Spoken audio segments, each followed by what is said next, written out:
The Samba service is rich and complex.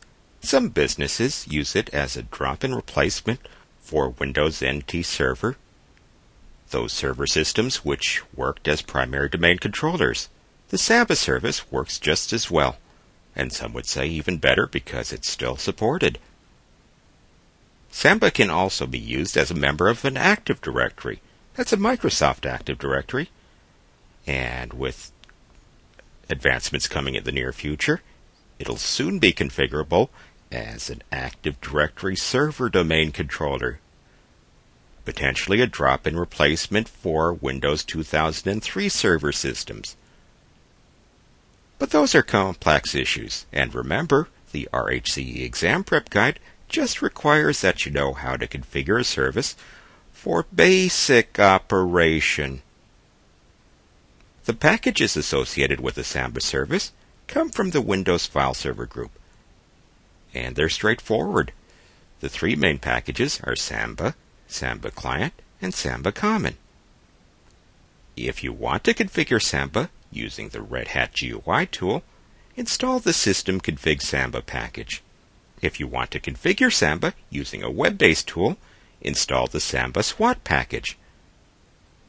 Both tools are excellent tools, and I urge you to check them out, test them out, and see what they do to the smb.conf configuration file.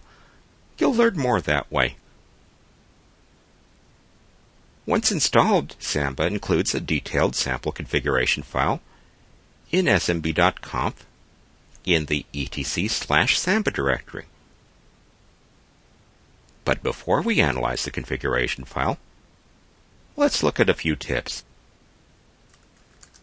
The smb client-l server command, where server is actually the name or IP address of the server,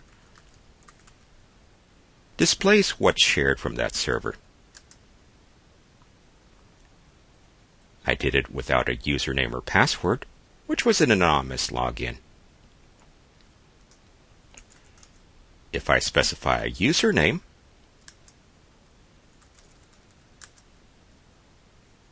it's no longer anonymous, and I see that Michael's home directory is part of the Samba share. The password I entered was that in the Samba password database. The Samba passwords you create have to correlate to users available in your regular password database, but the passwords can actually be different.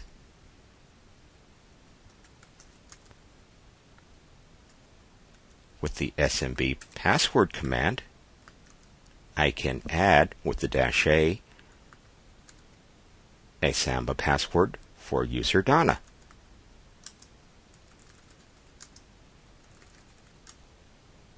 And to confirm, I review the Samba password database in the etc/samba smb password file. Now it includes Samba passwords for myself and Donna. Now let's take a look at the Samba configuration file. It's split into two basic sections: global settings and share definitions. Most global settings go beyond the requirements for basic configuration.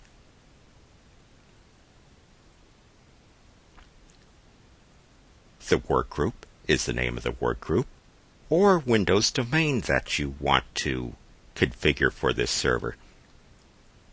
The server string is what's seen in the comments in the output to the smb client-l command or in a Microsoft Systems Network Neighborhood or My Network Places view.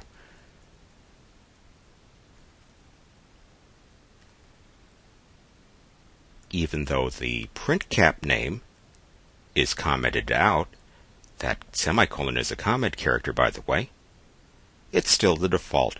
In other words, Samba takes the list of printers available in your etc/printcap configuration file and shares it with those authorized systems on the connected Microsoft Windows network.